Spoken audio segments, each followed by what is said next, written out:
네, 안녕하세요. 김영로 TV의 날짜 이야기입니다. 오늘은 6월 6일이 되겠습니다.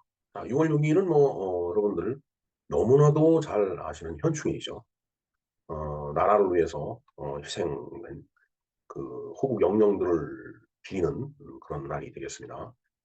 음, 지금 뭐 동작동에도 이제 국립현충원이 있죠. 이제 대전에도 있고 그리고 뭐 호국원이라고 해서 전국 각지에 상당히 그 많은 국가유공자나 그 순국을 하신 분들을 위해서 이제 그, 그 장려 시설을 이제 만들어 놓고 있는데 음, 글쎄요 그 묘지 형태로는 이제는 좀 힘든 것 같아요. 보니까 이제 납골당 형태로 이제 에, 많이 돼 있는 것 같습니다.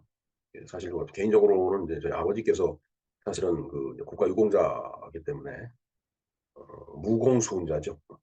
뭐 그래서 사실은 진작부터 현충원을 모셨어야 되는데 어, 어, 왜 고향으로 모셔야지 이런 생각을 했었는데 지금 생각하니까 조금 후회가 되는 것도 있습니다. 그래서 지금 이장하는 작업을 하고 있는데 어, 순조롭게 좀 됐으면 하는 희망을 갖고 있습니다. 하여튼 뭐 현충일을 맞이해서 이제 그 조기를 이제 기양을 하죠. 각 가정에서 뭐 관공서는 뭐 당연한 거고요. 하여튼 이 국가사회 대한민국이라는 국가사회를 위해서 유명을 달리하신 모든 호국 영령의 명복을 비는 그런 마음입니다. 자, 그다음에 이제 오늘이 이제 망종이 되겠습니다. 자, 망종이라고 하는 것은 뭐 그야말로 씨앗을 뿌린다라는 얘기죠. 근데 씨앗을 뿌려야지 그게 이제 우미 터갖고 싹이 나와갖고 이제 그 우리가 먹을 수 있는 그런 곡식이 되는데 일단은 이제 벽씨를 뿌리는 날이죠. 그리고 이제 보리를 이제 수확하는 그런 계절이 이제 되겠습니다. 망종에 대해서 간단하게 좀 알아보도록 하겠습니다. 그리고 오늘이 이제 또 묘하게 보니까 반민특위 습격일이라고 되어 있습니다. 이 참 말이 묘한데 반민족 행위를 그 한 사람들을 처벌하는 그 반민특위가 있었죠. 1949년 일입니다. 그런데 이제 이 반민특위라는 것이 이제 그 당시 이제 이 대한민국 사회를 이끌어가던 어떤 그 행정 체계라고 할까? 뭐 이런 거하고 이제 갈등이 있어갖고 결국은 이제 반민특위와 일반 경찰들을 하고의 어떤 그 충돌이라고 할까? 이제 그런 사건인데 대한민국 현대사를 보면은 정말 뭐 옆에서 쳐다보기도 안타깝고 괴롭습니다, 사실은. 어찌됐든 반민특위라는 것이 이제 반민족 행위를 한 친일 행위를 한 사람들에 대한 어떤 그 처벌을 하는 그런 이제 위원회인데 그 위원회가 이제 거꾸로 습격을 당한 날이다라고 해갖고 일견 보면은 굉장히 뭐 분개할 수 있는 그런 날이기는 합니다. 하지만은 그때 당시에 대한민국 사회라는 것을 이제 되돌아봤을 때 분개만 해갖고 될 일인가 하는 그런 생각도 해봅니다. 그래서 반민특위가 무엇인지 왜 그런 사건이 일어나는지에 대해서 한번 알아보는 그런 시간을 갖도록 하겠습니다. 네, 현충일에 대해서 알아보겠습니다. 뭐 현충일에 대해서는 굳이 말씀을 안 드려도 그 모든 분들이 잘 아는 그런 내용이기 때문에 간략하게 말씀을 드려볼게요. 자, 현충일, 나라를 위해서 목숨 바친 국군 장병들과 호국 영령들을 추모하기 위해 지정된 법정 기념일로 1956년 6월 6일을 현충일로 지정하여 기념하고 있다. 56년부터 그랬다는 얘기죠. 53년에 6.25가 끝났으니까 한 3년 뒤부터 이제 현충일을 6월 6일로 지정을 했다는 얘기가 되겠습니다. 추념식과 참배 행사, 각종 추모 기념식이 국립현충원에서 거행되며 기업, 단체, 가정 등에서 조기를 개항하기도 한다. 예. 그 기폭만큼 이렇게 내려다는 게 이제 조기죠. 예. 뭐 여러분들 각 가정에서 그다음에 관공서에는 뭐 말할 것도 없고 다 실천을 하고 계시리라 믿습니다. 제 개인적인 그 얘기를 또 한 가지 말씀을 드리자면은 저희 아버지께서는 그 6.25 무공수훈자죠. 예. 무공 훈장까지 이제 뭐 훈장의 종류가 어떤 건지 이제 잘 모르겠습니다. 그 훈장도 이제 받았는데 그래서 이제 언젠가 그 6.25 때의 그 이제 음 어떻게 기여했는지 그거를 보훈처에서 이제 그 문의를 하면 다 알려준다라고 해서 한번 알려줬더니 그때 이제 훈장을 보내왔더라고요. 선물하고 선물은 이제 그 당시 국방부 장관 명의로 된 그 이제 손목시계였습니다. 그리고 이제 훈장증하고 이제 음 이제 아버지가 일기를 쭉 써 놓으셨는데, 물론 인제 옛날을 회고하면서 쓴 일기입니다. 6.25 때 당시에 인제 그래서 전투를 하다가 부상을 당했는데, 그래서 인제 대구로 후송이 됐는데, 그 전투가 어딘지 정확하게 그 일기장에 표현이 안 돼 있더라고요. 사실 어 뭐 야간 열차 타고 올라와 갖고 훈련 받던 데서 올라와 갖고 트럭 타고서 인제 뭐 산속으로 들어가서 인제 막사에서 자면서 전투를 했기 때문에 거기가 정확하게 지형이 어딘지 이런 거를 안다는 것도 쉽지는 않았을 것 같아요. 예. 근데 그때 당시 상황을 봐서는 이 백암선 전투였던 것 같습니다. 하여튼 지금 아버지, 어머니 다 돌아가시고 인제 우리 선산에 인제 모셔 놨는데, 아무래도 국립서울현충원 충원당으로 이렇게 이장을 해서 옮겨 모시는 것이 어 먼 장래를 봐서 또 어떤 명예를 봐서도 그게 더 합당할 것 같아서 지금 그 작업을 진행 중에 있습니다. 하여튼 이번 기회에 뭐 나라를 지키면서 명을 달리한 자랑스러운 우리 선열들, 어 자손들이 인제 대대손손 살아가고 있는 이 땅, 어 비록 저 하늘나라에서라도 이 대한민국을 지켜 주실 것을 기도를 드립니다. 고수경례로서 그런 당부의 말씀을 드리고 기도를 드리겠습니다. 자, 그다음에 인제 오늘 망종이 되겠습니다. 소만과 하지 사이에 인제 들죠. 음력 4월 5 월이기 때문에 양력으로 6월 6 일이나 7일 정도 되는데, 올해는 6월 6 일이 망종이 되겠습니다. 음 인제 뭐 망종이라고 하는 건 그야말로 말 그대로 종자를 뿌린다는 그런 인제 시기란 뜻이죠. 그러니까 망종이란 벼, 보리 등 수염이 있는 까끌하기 곡식의 종자를 뿌려야 할 적당한 시기라는 뜻이다. 이 시기에 옛날엔 모내기와 보리배기에 알맞은 때였다. 예, 모내기 참 저도 어려서 모내기 참 많이 해 봤습니다. 그리고 보리타작도 해 보고요. 보리타작은 정말 지금 까끌하기라고 그랬는데, 정말 이 날카롭고 뾰족하고 굉장히 강해요. 보리 까끌하기가. 그래서 정말 타작하고 나서 그게 몸속에 들어가면은 따가워 갖고 정말 참 그런 기억이 있습니다. 네. 이렇게 현충일과 망종에 대해서 간단하게 말씀을 좀 드렸습니다. 그리고 오늘이 사실은 굉장히 역사적으로 중요한 사건이 있었던 날입니다. 반민특위 습격 사건이라고 되어 있죠. 음 쪼끔 생소하게 들리실 것 같습니다. 한번 내용을 알아보도록 하죠. 자, 반민족행위특별조사위원회, 약칭 줄여서 반민특위라고 합니다. 이 위원회는 일제 시대에 일본에 적극적으로 협조한 자를 조사하기 위해서 제헌국회에서 설치한 특별위원회라고 되어 있죠. 제헌국회, 그러니까 제헌국회 개원일이 5월 31 일이었죠. 그때 당시 제가 말씀을 드리면서 제헌국회가 한 일이 어떠어떠한 일이다라는 걸 이렇게 한 서너 가지 이렇게 쭉 큰 것만 이렇게 나열을 해 놓은 적이 있었는데, 일단 헌법을 인제 통과를 시켰고, 그다음에 바로 이 반민특위 위원회를 구성한다는 법안을 갖다가 통과를 시켰다는 사실을 지난 5월 31일 방송에서 말씀을 드렸습니다. 자, 제헌국회에서는 1948년 9월 7 일이네요. 어 인제 그 위원회에서 인제 특위를 인제 구성하자라는 그런 인제 기본적인 틀이 인제 정해졌으니까, 이제 어떻게 인제 처벌을 할 것인지 인제 법을 만들어야 되잖아요. 그래서 그 법을 그 사이에 인제 만들어 갖고 9월 7일 날 인제 그 법을 통과를 시킨 겁니다. 국권 강탈에 적극 협력한 자, 그다음에 일제 치하의 독립운동가나 그 가족을 악의로 살상 박해한 자 등을 처벌하는 목적으로 반민족 행위처벌법을 통과를 인제 시켰습니다. 그래서 반민특위는 그 산하에 배치되어 있는 특별경찰대, 이제 특경대죠. 일종의 같은 경찰이지만 역할을 달리하는 그런 경찰이라고 보면 되겠습니다. 특별경찰대를 활용해서 지금의 검찰이 있는데 특별검찰, 특검을 임명하듯이 이제 그런 개념이라고 보면 될 거예요. 일제시대에 친일 기업가였던 박흥식, 일본군 입대 선전에 참여한 최남선, 이광수 등을 검거하여 재판에 회부하는 등 친일파들을 인제 색출을 했다라고 되어 있습니다. 예, 이 영상 말미에 첨부가 될 이승만 TV의 영상이 있습니다. 근데 거기에 보면은 이제 박흥식이라든가 최남선, 이광수 다 인제 거론이 됩니다. 근데 이제 박흥식은 인제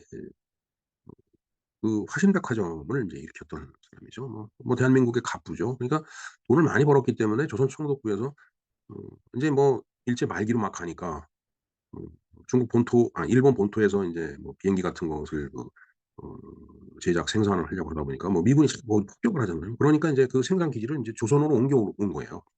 그래서 어 그러한 그 공장을 인제 만들어서 운영을 해야 되는데 이제 본 거죠. '누가 제일 적당할까?' 그거 보니까 화신백화점이라는 그런 큰 그 기업을 갖고 있는 박흥식이라는 사람이 눈에 띄어서 인제 이 사람을 불러 놓고 이 사람한테 이제 부탁을 하는 거죠. 비행기 공장을 한번 만들어 보라고. 근데 인제 그게 제대로 인제 궤도에 오르기 전에 인제 일본이 항복을 했기 때문에 이제 다 끝났는데 음 박흥식 입장에서는 뭐 그 인제 다음에 첨부될 영상에서 인제 보시면 알겠지만은 일지아부한 거 없다. 정말 열심히 일을 해서 돈을 벌었을 뿐이고 일제 말기에 와서 홍독부에서 그런 그 부탁을 하길래 음 일제로부터 돈을 다 받고 나중에 다 정산해서 받았다고 그러더라고요, 이제 투자한 비용을. 그리고서 인제 그 일을 인제 진행하다가 인제 일본이 그 패망을 해서 인제 해방이 된 거다. 뭐 이래 갖고 결국은 최종적으로는 박흥식은 무죄라고 판결을 인제 받았죠. 그다음에 인제 최남선, 이광수 등이 인제 뭐 다 어 3.1 독립운동 그다음에 2.8 독립선언 이렇게 동경에서 있었던 사건에 그 정말 그 독립선언서를 그 기초했던 그런 그 인제 어 문학인들인데 어 일제 말기에 와서 인제 이 친일로 이렇게 돌아섰죠 사실은. 안타까운 얘기예요 사실은. 근데 그들이 무슨 정말 사도 아니고 군인도 아니고 뭐 군인도 또 인제 문제가 되는데 지금 뭐 어떻게 보면은 참 그 나약한 문인들이었기 때문에 어 글쎄요. 좀 일찍 지쳤다고 할까요? 글쎄 제가 또 이렇게 얘기하면 또 툭 빼고 나올 것 같아서 인제 뭐 어찌 됐든 뭐 결과론적으로는 그들이 친일에 그 관련된 그런 글을 쓰고 시를 쓰고 했기 때문에 인제 어쨌든 친일파로 인제 낙인이 찍혀 갖고 지금 이제 재판을 받게 되는 거죠. 예. 그러나 해방 후 친일파를 대거 기용한 이승만 정부의 반대로 활동이 지지부진했고 근데 참 이 말은 이게 나쁜 말입니다. 해방 후 친일파를 대거 기용한 이승만 정부의 반대. 이승만 정부가 어떻게 해방 후에 친일파를 대거 적용해요? 1945년 8월 15일 날 해방이 되고 미 군정이 3년 동안 우리나라에 있으면서 미 군정이 등용을 한 거죠. 그리고 이승만 대통령은 1948년 8월 15일 이후부터 인제 그 미 군정으로부터 물려받은 조직을 갖고서 인제 대한민국을 운영을 했던 겁니다. 근데 참 일반 기업을 해도 앞에 있는 사람을 정리하기 힘들듯이 정말 이 조직 생활이라고 하는 것은 그 앞서서 쭉 일을 해 오던 사람을 쉽게 정리할 수가 없어요. 쉽게 정리할 할 것 같으면은 뭐 노조가 겁이 날 게 뭐가 있습니까? 겁날 거 하나도 없죠. 노조 파업하면은 전부 해고하고 그다음에 새로 쫙 뽑아 갖고 하면 되죠. 근데 그게 현실에서는 안 되거든요. 그게 조직의 그 특성입니다. 그러니까 이 말은 아주 나쁜 말이에요. 아주 의도를 갖고 쓴 말이라고 밖에 볼 수가 없습니다. 그래서 인제 1946년 6월 6 일에 49년 6월 6 일에 특별경찰대가 강제 해산당하면서 사실상 기능을 상실했다라고 돼 있는데 글쎄요. 참 표현이 정말 아다르고 어다르다고 어찌 됐든 내용을 쭉 보면서 이 사실을 객관적인 입장에서 한번 바라봐 야 될 필요가 있다라고 생각을 합니다. 다섯 번째 보겠습니다. 곧 국회 중도파가 특위 기간을 단축하였고 동년 10 월에 완전히 해체가 되었음. 이렇게 돼 있네요. 네. 좋습니다. 자 6월 6일 반민특위 특경대 습격 사건. 이건 반민특위가 습격을 했다는 얘기가 아니고 반민특위가 습격을 당했다라는 얘기입니다. 이 뜻은. 자 1949년 6월 4일 특경대에 친일 경찰 최은하가 체포되자 그러니까 특경대에 의해서 친일 경찰이 체포가 됐다는 얘기예요, 최은하가. 체포가 되고 나니까 내무차관 장경근과 치안국장 이호는 특위에 최은하를 석방하지 않을 경우에 실력 행사를 하겠다. 이 일종의 경찰도 인제 파업을 하겠다는 얘기나 다름없는 얘기예요. 이게 잘못되면 내전이 되는 겁니다. 참. 자 특위가 석방을 거부하자 뭐 당연히 뭐 거부해 왔죠. 거부하자 이들은 내무차관 장경근, 치안국장 이호, 식영국장 김태선의 주도로 6월 6일 오전 7 시에 중부소장 윤기병이 지휘하에 반민특위 사무실을 습격을 해서 특경대장 오세륜 등 특경대원 35 명을 폭행하고 중부서와 기타 경찰서로 분산 감금을 했다라는 얘기예요. 그러니까 최은하가 인제 친일 경찰이라 이제 체포를 했다라고 인제 얘기를 했는데 경찰 입장에서 보면은 뭐 친일을 한 게 사실일지 뭐 어떨지 뭐 사실이겠죠. 그리고 뭐 내무차관, 치안국장, 식영국장도 뭐 과거에 일제시대 때 그 친일 경찰에 연루돼 있을 수도 있습니다. 자 그러나 해방이 됐고 미군정 시기도 끝냈고 그다음에 우리나라 정부가 수립이 돼 갖고 건국이 돼서 나라가 이렇게 운영되고 있는데 어 그 요소요소에 박혀 있는 사람들을 이렇게 잡아다가 가둔다라면은 과연 이 조직이 유지가 되고 운영이 될까? 인제 이런 걱정을 했겠죠 당연히. 예. 이제 바로 그겁니다. 처벌을 안 할 수는 없는데 어느 선까지 할 거냐라는 게 문제예요. 자 일단 다음을 볼까요? 6월 6일 현장에 있던 특별검찰관 곽상훈은 몸수색을 당하고 권승열 특별검찰부장은 경찰에게 권총을 압수당하고 안민특위 사무실의 서류와 집기도 탈취를 당했다. 강원도 조사부에서는 특경대원이 춘천경찰서에 의해서 무장해제를 당했다. 이 얘기는 특경대원 뭐 전국적으로 특경대원 다 임명이 돼 있었겠죠. 그거하고 현직에 있는 그 경찰관들하고의 어떤 그 갈등, 그들과의 어떤 이제 싸움이었다라고 봐야 될 것 같으네요. 네. 자 6월 8 일은 충북경찰청이 충청북도 조사부에 특경대 해산을 요구하였다. 6월 6일 오후에는 서울시경 사찰과 소속 경찰 440 명은 안민특위의 간부 교체, 특경대 해산 그리고 경찰의 신분 보장을 요구하며 집단 사표를 제출했다. 자 440 명이 집단 사표를 제출했어요. 시경 소속 경찰이. 그리고 6월 7 일에는 서울시 경찰국 9천여 명이 6월 6일 결의문이 지켜지지 않을 경우 총사퇴하겠다고 정부를 압박해요. 이 상황을 지금 시점으로 고스란히 옮겨 놓고 한번 볼까요?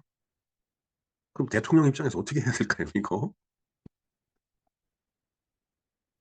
서울시 경찰국 9천여 명 서울 경찰이 다 사퇴를 하겠다는 얘기인데 지금 서울시 어 서울경찰청 그러니까 음 경찰청 산하의 서울경찰청 물론 뭐 지방도 마찬가지지만 서울경찰청 경찰이 다 사퇴를 하겠다라고 하고 나오는데 글쎄요 참 대통령이라고 하더라도 이 사태를 어떻게 해결을 해야 될까 참 고민이 되겠네요 사실은. 자 이에 이 대통령은 6월 9일 경찰에 대한 선처를 약속하고 업무 복귀를 요청을 했다. 대통령이 인제 경찰한테 업무 복귀를 요청을 해야 되는 그런 이제 상황이 된 거네요. 어쩌겠어요. 서울시경 산하 경찰 9천여 명이 다 경찰 업무를 보지 않겠다라고 그러는데 이건 뭐 그날부로 서울 시내는 인제 엉망진창이 되겠죠. 예. 자 한편 반민특위는 사건 발생 직후인 6월 6일 오후 긴급 회의를 갖고 국회 진상규명을 제안하였고 국회는 반민특위 원상복귀와 책임자 처벌을 정부에 요구를 정말 양쪽 다 쉽게 들어줄 수 없는 그런 요구를 대통령한테 하고 있는 겁니다. 하지만 이승만은 6월 9일 AP통신사와 가진 기자회견에서 "반민특위 습격은 자신이 직접 지시한 것이라고 이제 밝혔다."라고 돼 있네요. 네. 어떤 자료를 보니까 신문에도 그렇게 보도가 이제 된 걸로 한 자료를 이제 봤습니다 저도. 어 근데 그 상황에서는 뭐 '그럴 수뿐이 없지 않았을까.' 하는 생각도 들긴 드는데 예 뭐 어찌 됐든 그렇습니다. 자 6월 11 일에는 반민특위 활동으로 민심이 소요되어 부득이 특경대를 해산하였다는 담화문을 발표하고 국회 요구를 거절을 해요. 즉 국회 요구는 바로 반민특위 원상복귀와 그다음에 책임자 처벌을 요구한 거죠, 정부에. 즉 대통령한테. 그러니까 대통령이 이런 상황을 보고서 결국은 '그래 내가 책임을 지는 수뿐이 없겠구나. 이 역사적인 소임이라기보단 참 이 기가 막힌 현실을 받아들일 수뿐이 없겠고 '내가 짊어져야 되겠구나.'라고 생각을 한 거 아닌가 이런 어 그 판단이 저한테는 섭니다. 자 그 결과 국회는 이승만 대통령을 압박하기 위해서 의원 내각제로의 개헌을 추진을 이제 하겠다. 이제 이렇게 인제 국회가 인제 압박을 한 거예요. 참 음 저 1949 년입니다. 예? 48년 8월 15일 날 취임한 대통령한테 저런 식으로 압박을 한다라는 것도 결코 바람직하지 않은 거예요. 그래서 제가 언젠가 말씀드리고 여러 번 말씀을 드리지만 옛날에 그 왕을 앞에다 앉혀 놓고 밑에 대신들이 "하오나저나 아니되옵니다."라고 얘기한 게 그 "하오나저나 아니되옵니다."라는 뜻이 정말 국가와 민족을 위해서 음 왕의 그 판단이 틀렸다라고 간언을 하는 게 아니고 왕의 결심과 지시가 자기 재산과 권력에 피해를 줄까 봐 목숨을 내걸고 "하오나저나 아니되옵니다."라고 얘기한 그 조선의 사색 조선의 그 어떤 당파 싸움 같은 그런 기질, 그런 기질이 여기도 그대로 나타난 거라고 보여집니다. 그것은 지금 21 세기를 살고 있는 대한민국도 마찬가지라고 봅니다. 그러니까 이 에 건국 직후나 지금은 여전히 마찬가지로 공산주의자들과의 싸움이에요. 공산주의자들은 공산주의적인 그런 자기네들의 어떤 목적을 달성하고 목표를 달성하고 목적을 성취하기 위해서 일본에 친일했다라는 그걸 끝까지 이용을 하는 겁니다. 그러니까 참 이러지도 못하고 저러지도 못하는 그런 쪽으로 압박을 가하는 거예요. 자 어찌 됐든 6월 6.16 사건 반민특위 습격 사건입니다. 반민특위 특경대에 대한 습격으로 시작되었지만 특경대뿐만 아니라 특별조사위원과 검찰관의 가택을 수색하고 특별조사위원회의 사무국과 재판부의 특위 관련 서류를 압수하는 등 사전 계획에 의해 진행된 것으로 이후 반민특위 활동은 급속도로 위축이 되었다. 반민법 제정 당시로부터 지속되어 오던 특별위원회에 대한 협박에다 이승만 정권의 특위 사무실 습격이 이제 벌어진 거다라는 얘기죠. 그다음에 법무부 장관에서 돌아온 이인 의원의 주도로 7월 6일 반민법 공소시효 단축을 골자로 하는 정부 개정안 반민법 2차 개정안이 국회를 통과하자 이에 반대하는 김상덕 위원장을 비롯한 특별조사위원 전원과 특별검찰관, 특별재판관 일부가 사임 의사를 밝혔다라고 되어 있습니다. 글쎄요. 어떻게 국회에서는 어떻게 좀 개정안이 통과를 했을까요? 국회의원들은 반민법 그 공소시효를 단축하는 2차 개정안에 찬성을 했다는 얘기가 되는데 글쎄요. 뭐 참 음 내부적인 것은 저 시대로 돌아가 보지 않고서는 참 알기가 힘들지 않을까 하는 생각은 드는데 음 어찌 됐든 국회를 통과를 했네요. 참. 자 그래서 특위 활동에 구심 역할을 하던 특위 의원이 사퇴하고 친일 비호 세력을 주축으로 새로운 특위가 구성되므로 반민특위 활동이 부진하게 되었다라고 되어 있네요. 그런데 뭐 잠시 뒤에 인제 소개해 드릴 그 영상을 이제 보면은 애시당초 반민특위 자체가 특위 의원 구성이 어 그러니까 그 뭐 예를 들어서 뭐 독립운동이라든가 뭐 이런 쪽에 애를 썼던 그런 인사들도 많이 있었지만 또 어 과거에 일본 총독부에서 일을 했거나 아니면 그쪽에 협력한 사람들도 많이 들어 있었다고 그러더라고요. 그러니까 특위 자체가 뭔가 이율배반적이고 상반된 모순을 갖고서 인제 출발한 거기 때문에 특위 안에서부터 갈등이 인제 없을 수는 없었겠죠. 네. 자 어찌 됐든 그런 과정을 거침으로 인해서 반민특위법이 개정이 돼서 동년 9 월에는 임기가 단축이 되고 10월 달에는 반민특위가 해체가 됐다라고 인제 돼 있습니다. 자 그럼 반민특위라는 게 무엇이냐? 저는 오늘 방송에서는 여기까지 다루기는 좀 힘들 것 같습니다, 시간상. 그래서 인제 개략적인 설명은 앞에서 이제 기술을 했죠. 상세한 내용은 이제 법이 통과된 9월 7일 날 그때 제가 자료를 더 수집을 해서 한번 반민특위에 대한 이야기를 한번 펼쳐 보겠습니다. 자 그러면은 지금 현재 상황이 인제 반민특위가 해체가 됐는데 어 이것을 바라보는 관점을 한번 정리를 해 보도록 하겠습니다. 자 미군정 3 년간 미군 행정이 편의를 도모하기 위해서 일제 관료들이 기용된 건 사실이에요. 그건 앞에서 뭐 "이승만 정권이 그렇게 했다."라고 하는데 이승만 정권이 그렇게 한 게 아닙니다. 바로 미 군정이 그렇게 한 거예요. 그러면 미 군정으로부터 나라를 넘겨받았는데 그 사람들을 만 명 뭐 전국적으로 보면 수만 명이 되는데 사람들을 다 쫓아내고서 새로운 사람으로 경찰을 임명하면은 나라 치안 유지가 될 거예요. 자 그래서 다음에 소개되는 영상에도 그런 얘기가 나오지만은 그러니까 그 이승만 대통령이 그때 당시에 반민특위 인제 위원장한테 가서 부탁을 했다고 그러더라고요.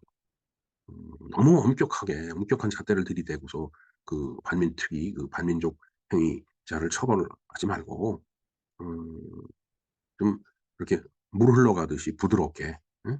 해 갖고서 나라도 굴러가야 되고 그다음에 처벌할 사람은 처벌을 하고 이제 그런 선에서 어떻게 특히 운영의 운영의 묘를 좀 살려 달라라고 인제 부탁을 했는데 그때 당시에 특위위원장이 인제 그걸 거절했다라는 이제 그런 얘기예요. 인제 그러면서 인제 이 갈등이 불거지면서 인제 결국은 이런 사건까지 일어나게 된 거죠.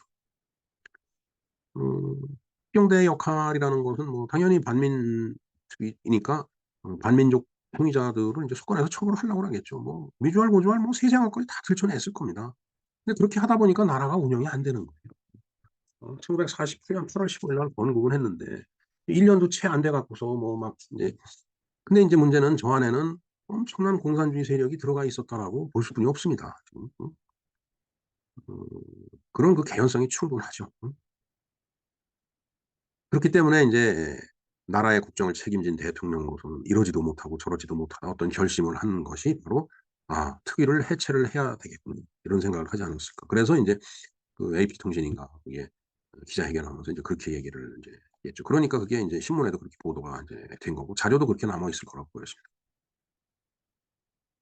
자 어찌 됐든 3 년간 미군 행정을 위해서 대거 투입됐던 그런 사람들, 그런 일제에 부역을 했던 경찰들도 그 그걸 그대로 물려받은 이승만 대통령으로서는 특별한 방법이 없었을 거라고 보여집니다. 그러니까 자 속궈낼 사람은 속궈내더라도 전체적인 틀이 허물어질 정도로 속궈내서는 안 되니까 그걸 부탁을 한 건데 그걸 거절했던 거예요. 그게 참 진짜 바로 1년 뒤에 6.25 사변이 인제 발생한 거죠. 그걸 생각한다라면은 정말 과연 반민특위의 그 행위들이 어 어떤 '공산주의자들의 어떤 그 책동하고 관련이 없을까.' 이런 의구심을 또 갖지 않을 수가 없어요. 자 그리고 남로당을 비롯한 남한 내 공산주의자들의 책동을 막기 위해서 미군정도 어쩔 수 없는 선택을 했을 거라고 판단이 된다. 뭐 당연하겠죠. 뭐 미군이 군정이라고 들어왔지만은 미군이 수만 명 들어와 갖고서 대한민국을 통치하는 것도 아니고 이 들어와 갖고서 한국에 있는 그 한국 사람들을 활용을 해 갖고서 인제 이 군정을 유지했던 건데 '미군정이라고 별 수 있게 있었겠느냐.'라는 인제 그런 생각이 인제 그게 제 생각입니다. 그래서 반민특위가 정말 충정으로 그 일을 수행하려고 했을는지는 모르겠는데 뭐 그랬을 거라고 보여지죠. 정말 순수하게 그렇게 믿습니다. 그러나 그러한 행위, 그러한 어떤 충정으로 인해서 오히려 나라가 혼란에 빠져들고 있었다라는 이제 그런 얘기가 되는 거죠. 그리고 바로 1년 뒤에 인제 6.25가 이제 발생이 되죠. 6.25가 발발이 되는데 그런 상황 정말 국가를 세우기 위해서 엄청 애를 쓰고 그랬던 사람이 국가를 세워 갖고서 정말 나라를 정말 나라다운 나라를 만들려고 그렇게 운영을 하는데 사사건건 반대파들에 의해서 어 브레이크가 걸리고 정말 그 당시 대통령이라는 책임을 지고 있었던 이승만 대통령으로서 정말 '어떻게 하는 것이 최선이었을까.' 어 글쎄요. 또 저를 보고서 토착외고라고 얘기를 하는지 모르지만 저는 이승만 대통령의 길이 맞았다고 생각을 합니다. 근데 인제 친일파 청산이라는 문제가 그때 해결이 안 됐다라고 해 갖고 그 문제를 지금까지 끌고 내려오고 있잖아요. 근데 지금 그걸 얘기하는 사람들 보면 어 뭐 얘기 안 해도 다 아시죠. 뭐 뻔한 사람들이잖아요 전부 다. 죽창을 들고 싸우자 하는 그런 인간이나 뭐 양쪽에 뭐 지소미아인가 뭘 파괴하자라고 하는 인간이나 울죽죽한 그런 정말 참 이 대한민국의 운명이라는 것이 태극기 속에 고대로 다 담겨 있는 거 아닌가 이런 생각을 들 때는 예 태극기를 바라다 보면은 가슴이 설레긴 하지만은 참 씁쓸한 일면이 있다라는 말씀을 드리지 않을 수가 없습니다. 네. 자 그런 의미에서 반민특위가 내포했던 모순은 당시의 정치, 사회 이념 갈등의 증폭이었기 때문에 어쩔 수 없었고 그 당시 상황을 이해하기 위해서는 또 여러 가지 자료가 있는데 제가 추천드리는 이제 자료는 바로 이제 이게 되겠습니다. 자 이승만 학당이네요. 반민특위의 모순. 이제 이영훈 교수가 인제 강의를 한 내용입니다. 이거 제가 영상 더보기 노트에 제가 링크를 걸어 놓겠습니다. 꼭 참조를 해 주시고요. 그다음에 또 인제 이영훈 교수가 건국 초창기의 정치에서 그때 당시 그 정치 상황에 대해서 또 강의를 한 게 있네요. 이것도 링크를 걸어 놓겠습니다. 두 개 다 반민특위에 대한 얘기가 되겠습니다. 자 그래서 제가 저 스스로에게 질문을 좀 던져 보도록 하겠습니다. 자 저들이 당시에 친일파라고 주장했던 사람들은 21 세기인 지금 모두 죽고 없어요. 그럼에도 불구하고 친일 문제는 여전히 우리 사회 갈등 제조기로 작동을 하고 있습니다. 어 김일성이 인제 얘기한 pat근 전술이라는 게 있죠. 대한민국이라는 이제 남한을 바라다봤을 때 그들이 말하는 남조선을 바라다봤을 때 음 남조선이 갓을 쓰고 있는데 갓금은 어 양쪽에 끈이 있어서 그걸 턱 밑에서 서로 이렇게 어 점 매야지 이렇게 꽉 매야지 이 인제 갓이 인제 제 틀을 유지를 하고 있는데 그러니까 한쪽이 미국이고 한쪽이 일본이다라는 얘기죠. 감히 미국을 상대로 해 갖고서 어떻게 할 수가 없으니까 그러면은 "일본이라는 끈을 끊어라." 그 전술에 의해서 자네들은 계속 반일, 반일 이걸 이슈화해 왔던 거라고 보는 겁니다. 그러니까 대한민국 사회 내에서는 그게 갈등의 제조기예요. 그래서 일본이라는 하나의 끈이 끊어지면은 가슴 풀러지죠. 그러면은 대한민국이 그 분열 속으로 무너질 테니까 그때 저들이 얘기하는 국부 안정을 완수할 수 있을 거다. 국가 통일을 완수할 수 있을 거다. 이제 이런 어 이론이죠. 저는 그게 맞다고 봅니다. 네. 자, 이 논리와 논쟁은 여전히 끝없는 공산주의자들과의 싸움이라는 것이 해방이 되고서 벌써 70여 년이 훨씬 지났는데도 불구하고 아직 작금의 우리 사회가 보여주고 있는 이 안타까운 현실이 예 정말 씁쓸하기 짝이 없습니다.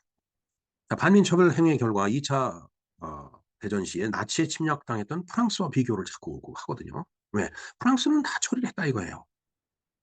자, 그런데 프랑스가 독일에 의해서 점령됐던 시간은 시공간적으로 극히 제한적이었어요. 히틀러가 비시 정권을 인제 세웠죠. 물론 파리에 세웠습니다. 근데 그 비시 정권이 프랑스 전역을 통제하고 있었던 건 아니에요. 그러니까 프랑스의 정체성이 깨지지가 않았었습니다. 그 비시 정권 통치하에 있었던 거 이외에는. 그리고 그 반대편에 드골이라는 걸출한 나중에 대통령이 됐지만은 그런 지도자가 있었잖아요. 그러니까 독일이 패전을 하고 비시 정권이 인제 다시 사라졌을 때 그 파리로 돌아가서 드골이 제한적으로 비시 정권을 이루고 있었던 독일 부역자들 당연히 쉽게 없앨 수 있죠. 예. 다 처벌할 수 있었을 겁니다. 우리나라하고 비교할 수가 없어요.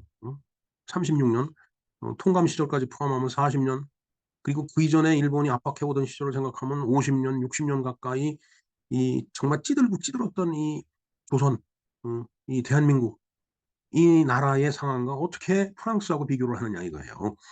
프랑스하고 비교하는 사람들은 자기네들 하고 싶은 얘기를 하려고 하니까 프랑스하고 비교를 하는 겁니다. 40년 동안 넘게 이렇게 나라를 넘겨줬다가 돌려받았는데 음 그게 어 한반도에 뭐 일부만 뺏겼다가 돌려받은 게 아니고 전체를 통째로 40 년간 넘겨줬다가 뺏긴 것도 아니에요. 넘겨줬다가 받았는데 그것도 어 미국이 뺏어서 주는 바람에 받았는데 어떻게 어 일제 부역자들을 어 정말 칼로 무 자르듯이 그렇게 할 수 있겠느냐라는 얘기입니다. 그러니까 이건 운영의 묘를 살릴 수뿐이 없어요, 제가 봤을 때도. 왜? 그걸 단절시켜 버리면은 나라가 유지가 안 되는 거예요. 엉망진창이 되겠죠. 막 혼란에 빠지겠죠.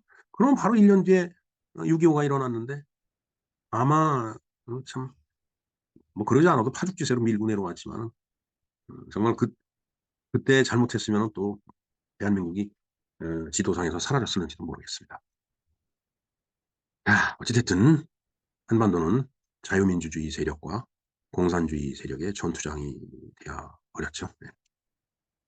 그렇기 때문에 프랑스 비시 정권하고 비교하는 것도 말도 안 되는 거고 그렇기 때문에 아 끝도 없이 지금 이 이념 전쟁을 네 할 수밖에 없는 것이 한반도가 아닌가. 그게 태극기에 그대로 박혀 있는 거 아닌가 이런 생각을 해 봅니다. 자, 해방 공간에서의 상황은 북한도 마찬가지였을 겠죠. 북한은 친일파 청산을 어떻게 했죠? 북한도 친일파 청산을 어떻게 했는지 낱낱이 객관적인 자료를 통해서 전부 인제 공개를 해야 된다라고 보여집니다. 제가 일부 읽은 자료에서는 오히려 이승만 정권의 초대 내각하고 김일성의 초대 내각을 비교를 해 보면은 훨씬 더 친일파를 청산한 내각이 이승만 정권의 내각이었다라는 그런 자료를 본 적이 있습니다. 아마 김일성은 그랬을 거예요. 과거에 무슨 일을 했든 뭐 본인도 뭐 러시아 국적에 중국 국적을 뭐 다 갖고 있고 그런 사람인데 음 과거에 무슨 일을 했든 공산주의 사상을 갖고 있으면은 그건 우리 편이다라고 얘기를 했을 겁니다. 그걸 애써 감추고 있겠죠 지금. 정말 이걸 볼 때 또 한 번 국민의힘한테 좀 답답함을 느낍니다. 뭐 하는 정당인지 모르겠어요. 네 뭐 오늘의 정치 상황을 얘기하는 자리는 아니니까. 자 어찌 됐든 이는 매우 뜨거운 주제입니다. 그리고 원초적인 울분을 느끼는 인제 내용인데 지금까지 장시간 갈등을 했는데 앞으로도 장시간 갈등을 해서 해결해 나가야 될 사안 중에 하나가 아닌가. 적어도 한 3 세대 정도 3-3 원구 90년 1 세기 정도는 지나가야지 이 문제가 좀 진정이 되지 않을까 하는 생각이 듭니다. 아니에요. 1 세기가 지나가더라도 저들이 100년 전쟁 운운하기 때문에 어 한반도에 북쪽에 공산주의 세력이 있는 한 이 얘기는 끝도 없는 얘기가 될 겁니다. 자 자유민주 그다음에 공산주의의 전투장이 된 1950 년의 대한민국. 지금도 마찬가지입니다. 해방 공간에서 신탁 반탁했듯이 찬탁 반탁했듯이 음 수년 전에 박근혜 대통령을 놓고 음 찬탄 반탄했듯이 태극기를 들고 나가고 촛불을 들고 나오고 여전히 변함없는 자유민주주의 세력과 공산주의 세력의 싸움터가 된 한반도. 정말 곰돌이 마냥 참 머릿속이 복잡 골똘히 뭔가 생각을 해야 될 사안인데 아무리 생각을 해도 쉽게 해결 방안도 나오지 않는 그러한 모습이 자금의 대한민국 아닌가 이런 생각을 해 보면서 매우 씁쓸한 입맛을 느끼지 않을 수가 없습니다. 네 이상 반민특위 습격 사건의 성격 그리고 내용을 공부를 해 보았습니다. 9월 7일 날 반민특위에 대해서 좀 더 상세한 자료를 갖고 다시 여러분들과 이야기를 나눠 보도록 하겠습니다. 임영로 TV의 날짜 이야기였습니다. 감사합니다.